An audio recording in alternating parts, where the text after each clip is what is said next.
Welcome to the V2V podcast. My name is Marcus. Some people call me Aurelius, and this is another edition of the Survivor series of interviews.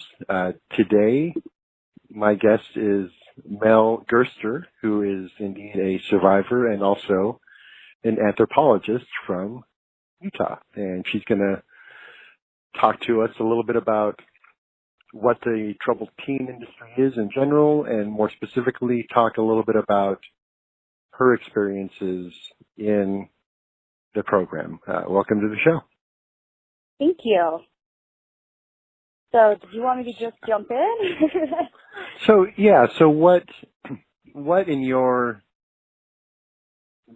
perspective, in your estimation, from your perspective, is, in a broad sense, what is the troubled teen industry?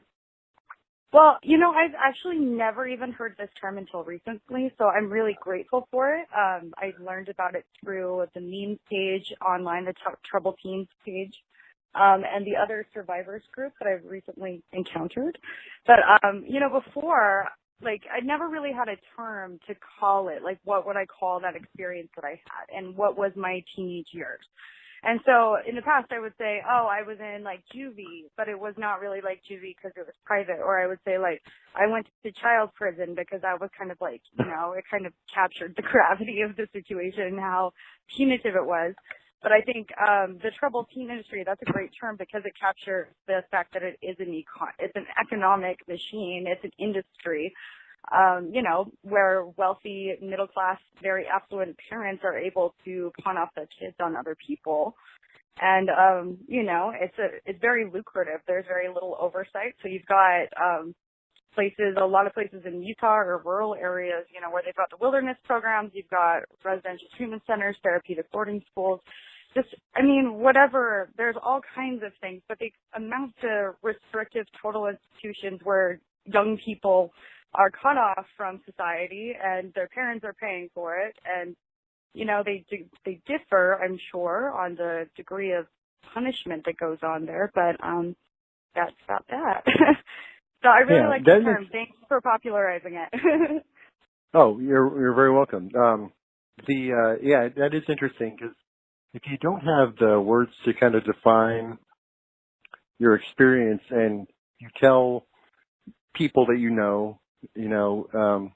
that you were in juvie or a child prison, immediately my mind stigmatized. goes to right, you become criminalized, what did you do wrong? What did you do to deserve that?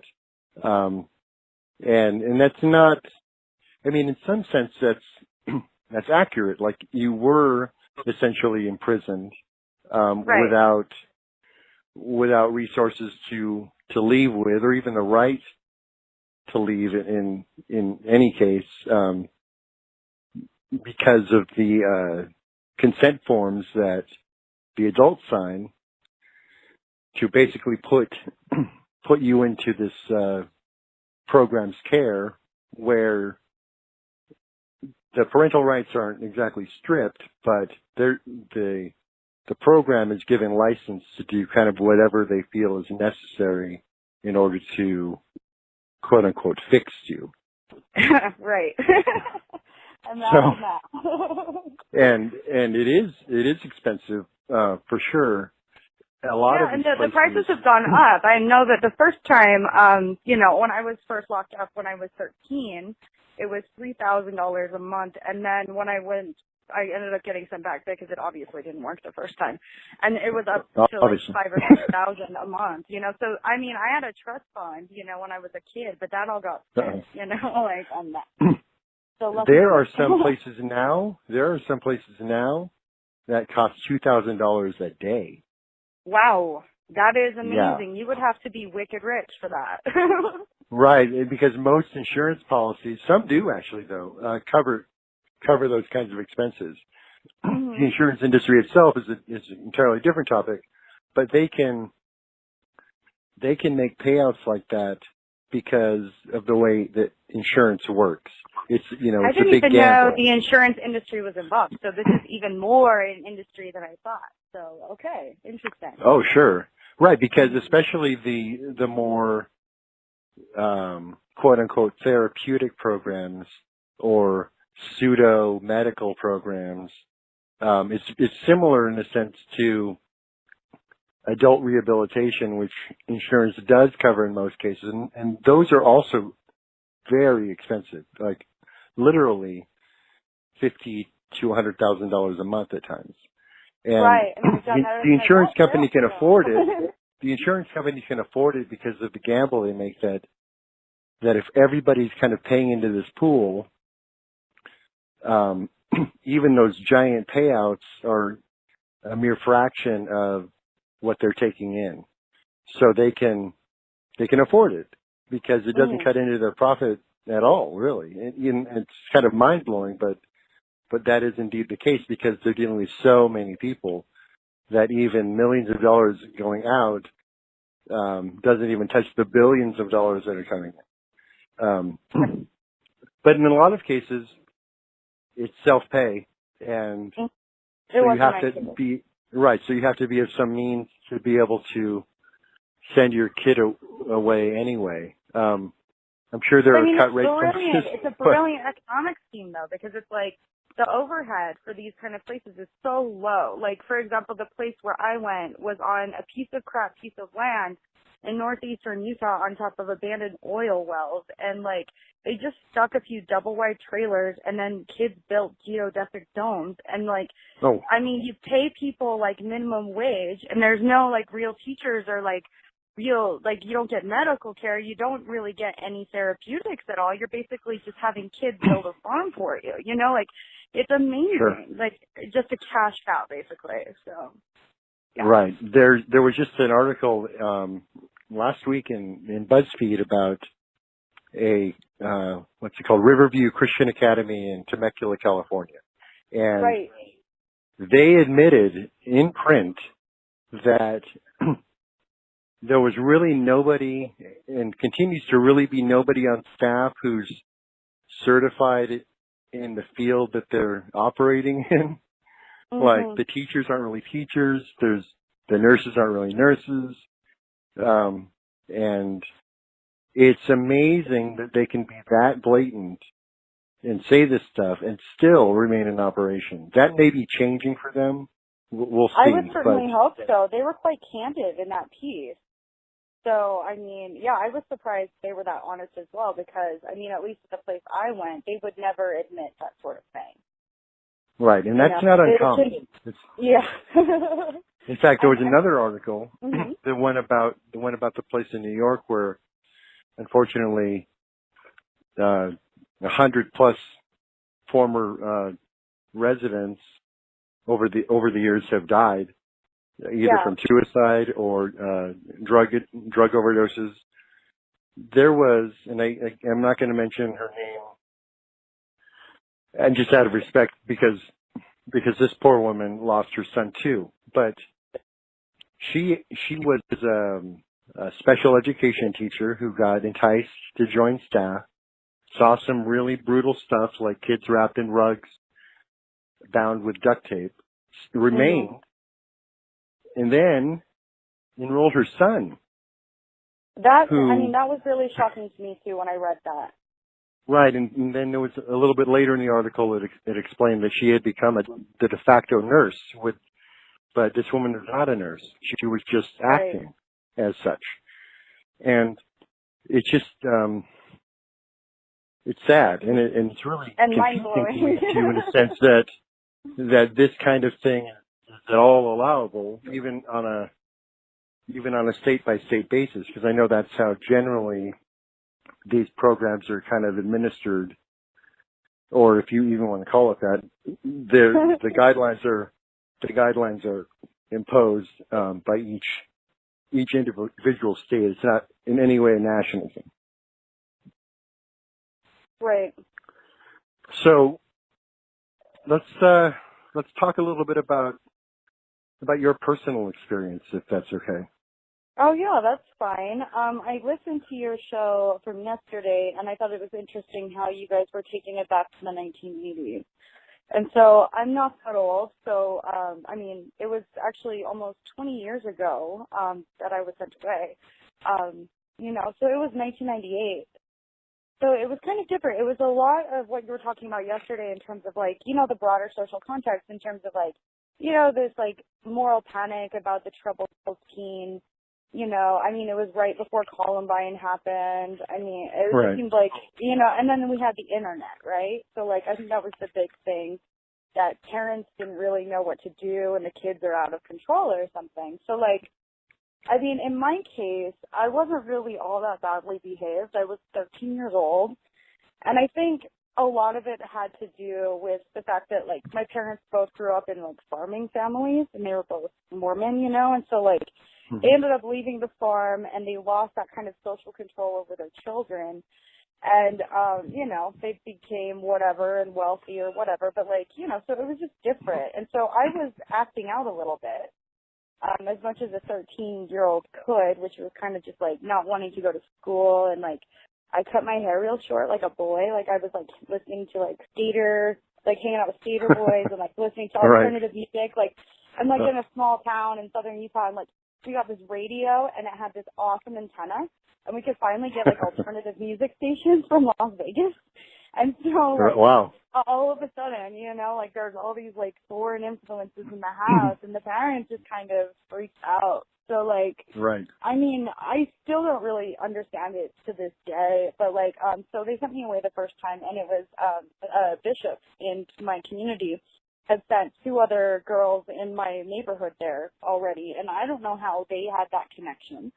But my parents basically went to him and asked, like, what do we do? Our daughter's acting, not right. She's not being a good Mormon girl. What do we do with her? And, I mean, so I was 13 years old, and some old people showed up in my bedroom, and they put me in handcuffs and stuck me in a car. And they were just, like, telling me, okay, we're going to take you to a different school, and you get to study Taekwondo. And I was just like, I don't want to study Taekwondo. And what's going on? Like, I'd never heard that these kind of places even existed, It was just, like, super That's confusing. interesting, at least. Like Taekwondo, huh?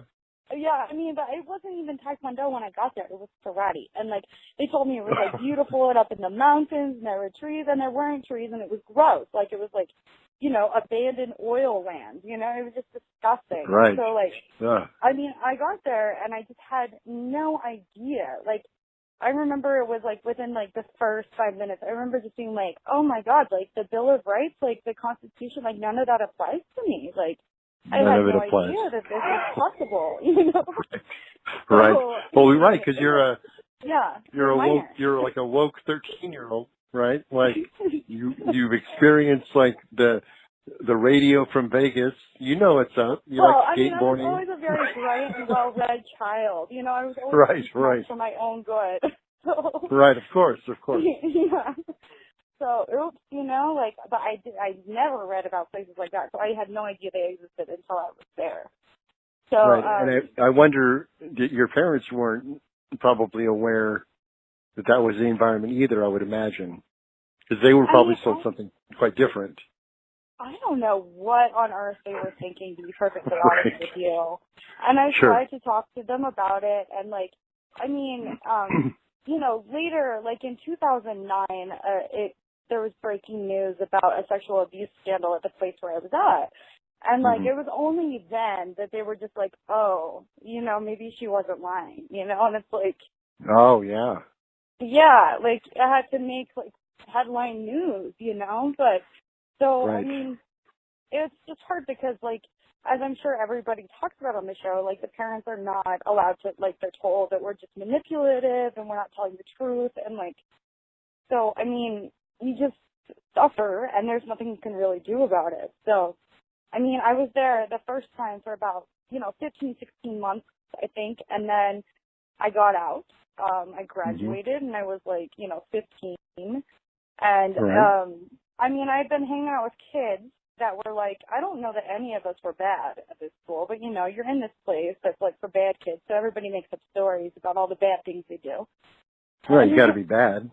Oh yeah, and Yeah. then you have to like you read all these books like from Dr. B or whatever, like the Go Ask Alice, and there are all these gnarly stories that I'm pretty certain like were made up, you know? Like, Sure. Right. yeah, you know those books, right? I don't. Oh Well, my God, can they're you say it again? classics. Oh, they're By great. who? It's like Go Ask Alice. There's one about like Oh, Satanism. yes. There's like another one about like eating disorders. So like I don't know, like you can't read normal books there for most of the time that you're there. So like we're like exposed to all this like hype and crazy drama about teens being troubled and people make up stories, and then you know, I got out, and then I really was the troubled teen that I, you know, like, after hanging out with all these really troubled kids, I don't know, like, I was kind of a mess afterwards, but, you know, Well, like, it makes sense. after being abused for, like, 15 months and treated like shit, like, sorry for the Sure. swear, but, Sure. That's fine. That's fine. That makes yeah, sense. and you're I hanging mean, out with kids that are 17 years old, or, you know, like, everybody's older than you, and you're a 13-year-old kid, like, you're not going to come out being normal, and you're not going to be okay just going back to high school. Like, you know, like you're going to be. Well, no, you've been weird. totally removed from that environment, put with a bunch of quote unquote bad kids, and the first thing you want to do when you're free is all of the things that these other kids have been telling you about. Well, it wasn't the first. I actually tried to be really good for a while, but it was sure. that stigma of being like the bad kid that got sent to the bad place, like got sent away, Gotcha. like.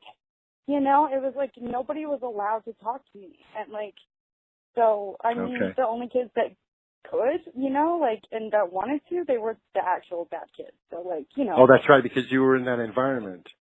Right. Okay, so that makes more sense then. Because what I've also heard is quite the opposite, that these kids are like beelining for the weed and for the crazy, you know, the crazy friend that is happy to see them free, you know, and all of that stuff. So it's not just I'm going to continue to do what I did that deemed me a troubled teen to begin with. I'm going to prove it now.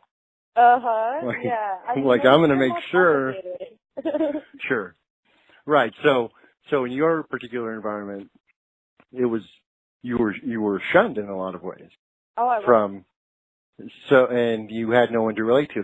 That alienation, and of course, they contributed to you having to act out in some ways. Oh, and I did. I acted out bad for a second time. Gotcha. You know, I mean, I also like had, you know, I had talked to my parents and they promised me that they would never do that again.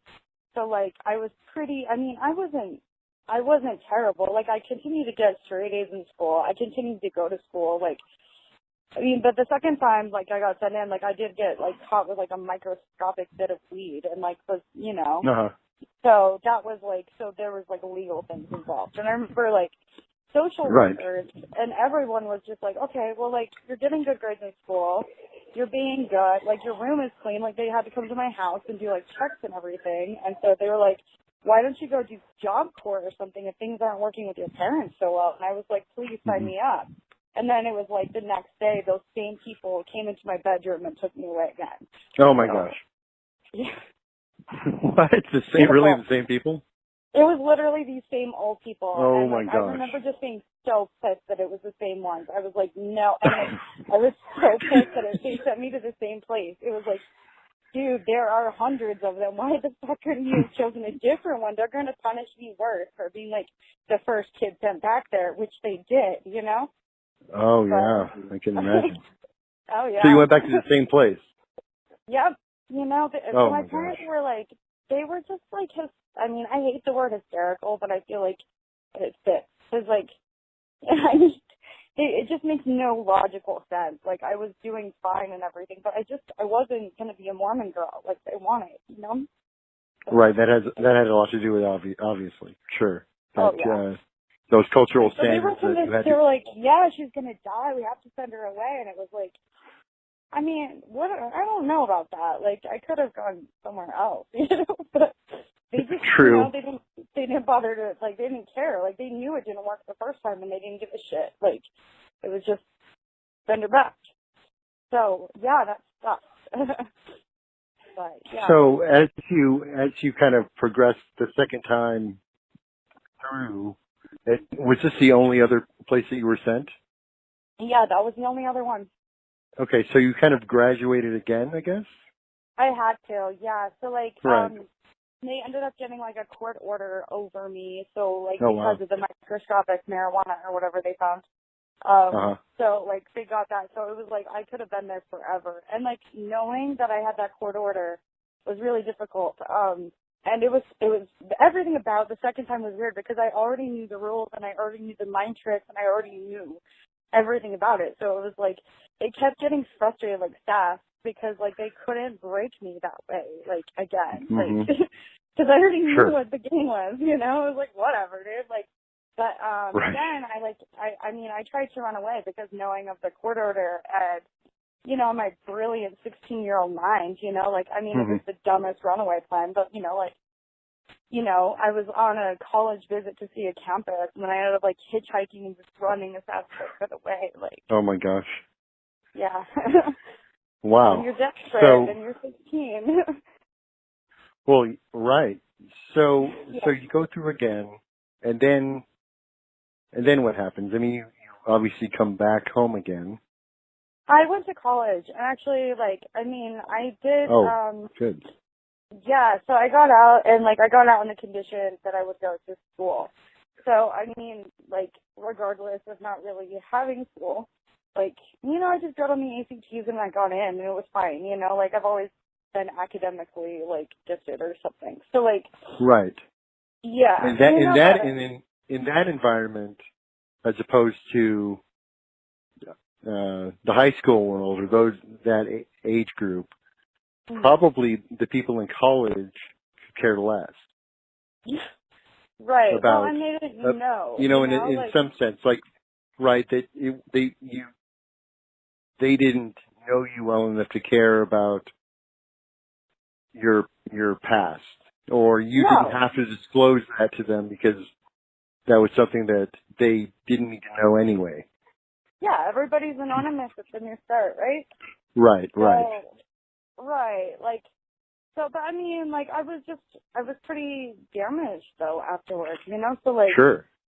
yeah, and, yeah, it was, I mean, it's, you know, I've done as well as I tried to. I mean, like, I just got a PhD last year, you know, like, I mean, but I'm not sure I would have gone into the field I've gone into without this weird experience, but, like, you know, I ended up, like, did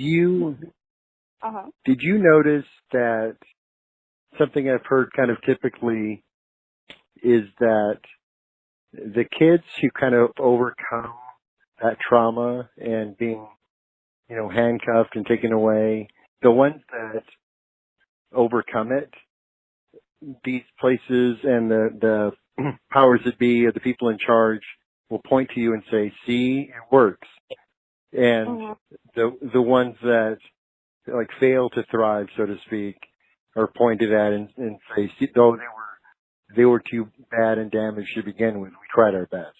Yeah, Have you that's ridiculous. noticed that? I know, I've Right. absolutely encountered it. Like, so one of the reasons why I ended up studying to be an anthropologist was, like, those were, like, classes that helped me make sense of what happened, and it was like, oh, it's not like psychology where everything's like, you're a pathologized individual and it's your fault and stuff, but I got to see, like, oh, society, and, you know, like, there's these weird behavioral modification mechanisms, and of course I'm damaged, and of course I'm traumatized, and, like, so I ended up doing that, and so I ended up writing some, like, undergraduate research papers about the troubled teen industry, but I didn't call it that in that time. And then I remember, like, one of the owners of the program, like, saw it about this, like, so he was recruiting former kids on Facebook to talk about the issues. And he was like, why don't you become, like, we could pay you to do a study of ours. And I was like, oh, hell no. Like, there's no way. Oh, you know? right. But That's common too, though. No, yeah. right. But you hit on an interesting and important point that oftentimes the people that come back to work, or who work on staff are former students, because in a lot of ways it's such a formative time being that young that people get so indoctrinated that when they try to manage out in the world, they realize that it might be easier just to go back and work at the place that they came from. It would be way easier if that place wasn't in the grossest of places in the world, like it's hideous. Sure, but and just it's like so poverty is disgusting. I mean, it's just like it's so psychically damaging, though. You know, it really is. There's so much, like what I would call cognitive dissonance that happens. That it's kind of like what we were talking about before we started recording about people being really good at getting used to things. And so there is this phenomenon that happens where kids graduate and then they return as staff. And that happens a lot, especially with, I feel, and I don't know, I used to have a Facebook group for survivors, and then I ended up closing it down because I thought it was really weird. Like, you'd have either the kids that are traumatized and looking for support, or and then you'd have these kids that are like the Stockholm Syndrome kids that like, you know, want to blame the victim and, you know, just like perpetuate hate speech basically against these kids when they're acting like, hey, I'm having a hard time. Like, this is really traumatic. And yeah, so I mean, I ended up closing all that stuff down, but like, I mean, it's been really weird to watch that, you know, like the difference between certain people with their Stockholm Syndrome and they come to identify with their, you know, the perpetrators of their crimes. Yeah, I mean, it's bizarre to me, but it happens. Right, it does. So, yeah. I guess, like, to kind of close it out a little bit, sure. I don't know, what in your estimation, like, if, I don't know, you may not have any idea, but what do you think people should be doing, regarding their kids and whether or not they may be troubled in a particular way? Like, what's the better option, you know? Well, I think there's a number of steps that need to be taken. Number one, like the U.S. used to be a signatory for the UN Convention on the Rights of the Adolescent and Child, or the Child and Adolescent. I can't remember what order that goes in, but that should be I'll look it up. Right. I mean, basically, like most of the countries in the world have signed on to it, and it guarantees that, you know, people under the age of 18 have basic human rights and the right to autonomy and the right to education and the right to physical security and safety. Like, that would be a really good start because we have nothing like this in this country. I think there should definitely be some kind of oversight and regulation of these places because they operate without any at all. I think that, I mean, I don't know, I mean, I'm not sure that you can leave it to the state in this regard because, I mean, at least in Utah, we had a prominent state senator for a long time who owned one of these places. So I mean, I think it needs to be up at the federal level. Sure. Yeah. Because right now we have organizations like WASP and NatSap that are actually owned by the people who own the schools. And it's powerful. They've got lots of money. You know, they're quote unquote self-regulated. Even the accreditation bodies that manage the curriculums, even those organizations are often owned by the schools that they're accrediting. Exactly. So yeah, you're right. They're in that sense, like as far as the system itself, if they're to remain doing what they're doing in any capacity, I think it's really important that they're actually regulated and do what they say they're going to do in the brochures and online and all that stuff. You know, the testimonials. Right. They need to give children like access to phones, you know, and how people believe them. I mean, I think so much of the culture, I mean, part of it, I feel the issue is, and what's made it so difficult as an adult survivor getting over this is like, you've been gaslit for like how many years of your life telling you that it's like your problem, your fault, and it's like, it's not, dude. Like, you know, like beating up children every day is not okay, you know, like you should have the right to health care, like basic things, you should get to go to school, like, you know, digging trenches is not therapy, you know, it's just really basic stuff, but like. Right. There was somebody mentioned we did a response to a letter that was written in response to an interview that we had done by a former staff member. This person went public with the response that she got from her interview with us. And so we took apart his response, and one of the really weird things was his contention that we do holds, we don't do restraints, because restraint implies that you're being strapped down. Oh, that's hard. Like, whether you're being held or whatever, like somebody's knee in your back, like in your sternum, right, and like you being held on the ground for hours on end. Like, and then he called it a therapeutic hold, which is really crazy. He called it a therapeutic hold, which has no basis in reality. There's no such thing as a therapeutic hold. No, that doesn't exist. No. So if we can't, and at this point there isn't any reasonable regulation on these places. Like the best thing, I guess, is to, as a parent, remember to actively communicate with your child and to really listen to what they're saying, and like those cases where that doesn't work though. Like in my case, where I've got some really conservative religious folks, like that's not going to work. But if we had if there was more institutional trust and support for programs like Job Corps or something like that, which actually let teens go out and learn a skill and maybe, I don't know, I haven't heard about abuses coming out of programs like that. I don't know, maybe. I haven't either. I don't think they exist. No. It's a public program, and the students are treated like autonomous adults and they're being trained for something. So if there were more public recognition or institutional trust about those things, perhaps that would be an option.